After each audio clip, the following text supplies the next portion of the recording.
thinks he's like having a breakdown. When I saw the clip, I was like, okay, I rushed home. I was hysterically crying. Kim Kardashian revealing Kanye West for insulting her family.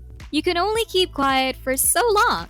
After months of keeping her private life private, Kim Kardashian has decided that all that private life really isn't for her. She has slowly started spilling the beans on her separation from Kanye West, her ex-husband. In a recent episode of Keeping Up with the Kardashians, from the final season, Kim was seen reacting to Kanye's meltdown, which had the media buzzing for a while. Before we go in, hit that subscribe button and give this video a thumbs up. In a series of bizarre tweets, Kanye West had slammed Kim and her family, and while most people took this as a meltdown, it didn't sit well with the Kardashians. Naturally. If you know Kanye West, then you know that he has a long history of embarrassing meltdowns. So his words against the Kardashians really shouldn't have been all that surprising. But the rapper just somehow managed to hit a whole new level of controversy when he announced on Twitter in June 2020 that he'd be running in the 2020 presidential elections. His hashtag was #2020Vision, and his exact words were, "We must now realize the promise of America by trusting God, unifying our vision, and building our future. I'm running for President of the United States, #2020Vision." In July 2020, he went on to open about his vision in an interview with Forbes, stating he was going to run as an independent candidate under the party name Birthday Party. When asked for the reason behind the humorous name, Kanye's words were, "Because when we win, it's everybody's birthday." Of course, in real life and in the political scene, this made absolutely no sense, but Kanye's a celebrity, so we forgave him. Or did we? American citizens and all Kanye West fans were still processing this when he gave his opinion about Planned Parenthood. He said, "Planned Parenthood has been placed inside cities by white supremacists to do the devil's work." Yep, you heard that right. In addition to this, Kanye West accused the Democratic Party of threatening black voters. He had said, "That's what the Democrats are doing, emotionally to my people, threatening them to the point where this white man can tell a black man, 'If you don't vote for me, you're not black.'" Soon after the Forbes interview, Kanye began his presidential campaign with a rally held on July 19th. He took to the stage, donned in a bulletproof vest, and had the number 2020 shaved on the back of his head. He made use of no microphone, and sounding more emotional than ever, he spoke for an hour, and snippets from the speech would show you that everyone at that event was uncomfortable with his speech. He took the uncomfortable evening to a climax when he began to speak on abortion. And he mentioned that his wife, Kim, almost aborted their first child north. Well, ex-wife.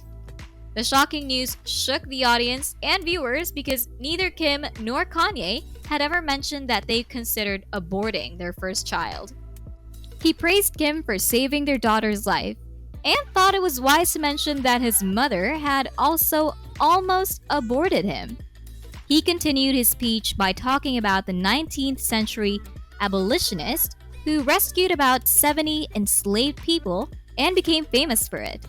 However, unlike normal people who'd acknowledge the abolitionist's achievement, Kanye stated that she never rescued slaves.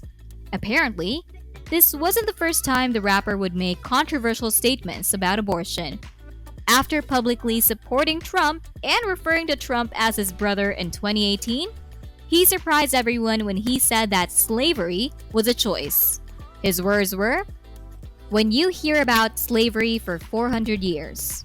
For 400 years? That sounds like a choice." After which came confusing laughter. Kim had barely processed the man's disrespectful remarks about her aborting North when he made some more remarks on Twitter.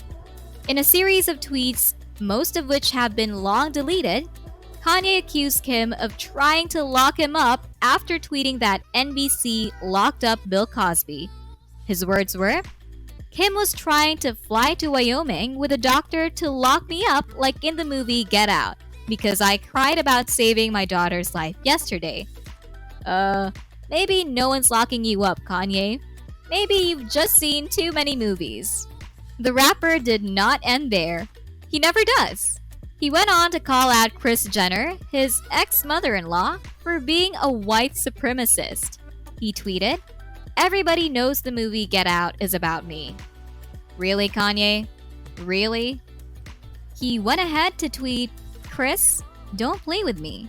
You and that Kanye are not allowed around my children. Y'all try to lock me up."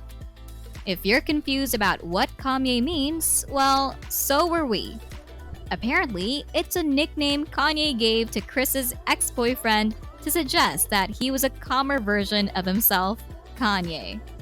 Kanye also revealed that he had been trying to get a divorce with Kim ever since Kim met Meek Mill to discuss prison reforms in November 2018.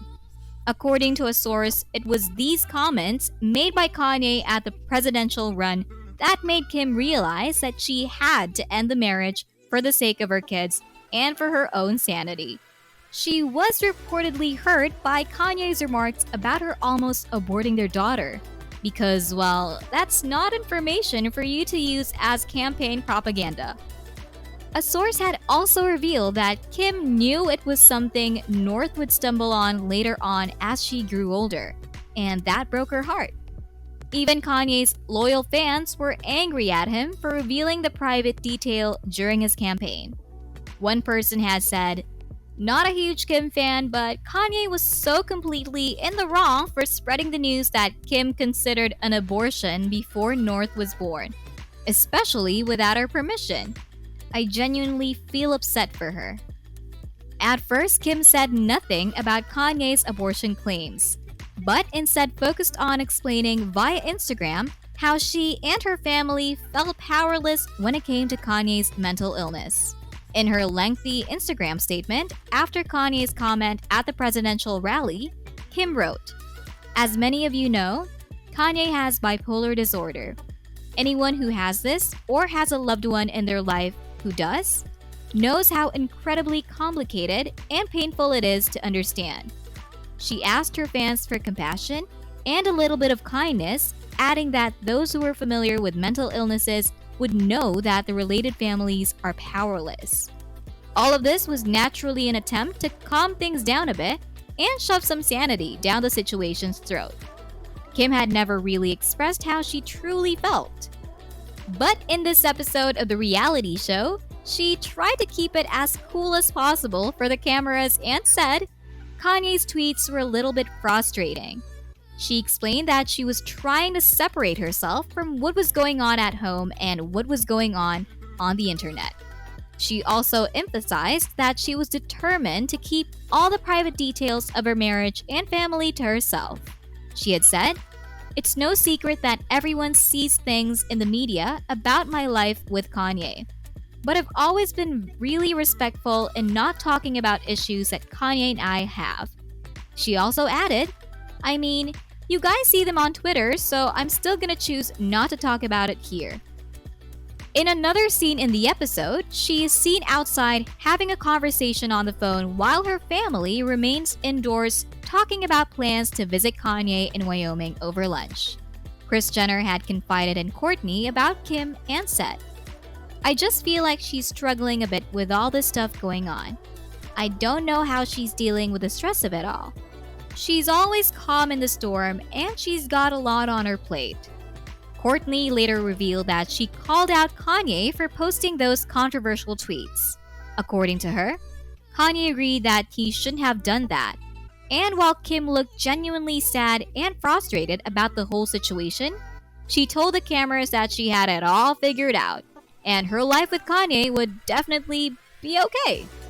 It still remains unclear what divorce arrangement Kim and Kanye had agreed on, but they have both reportedly stated that they would be focusing solely on their 4 children. That's a scoop for today. We hope you enjoyed it. Now, before you leave, hit the like button with all you've got and subscribe to our channel for more juicy content. We also want to hear what you think about Kim and Kanye, so head over to the comment section and air your views. See you next time!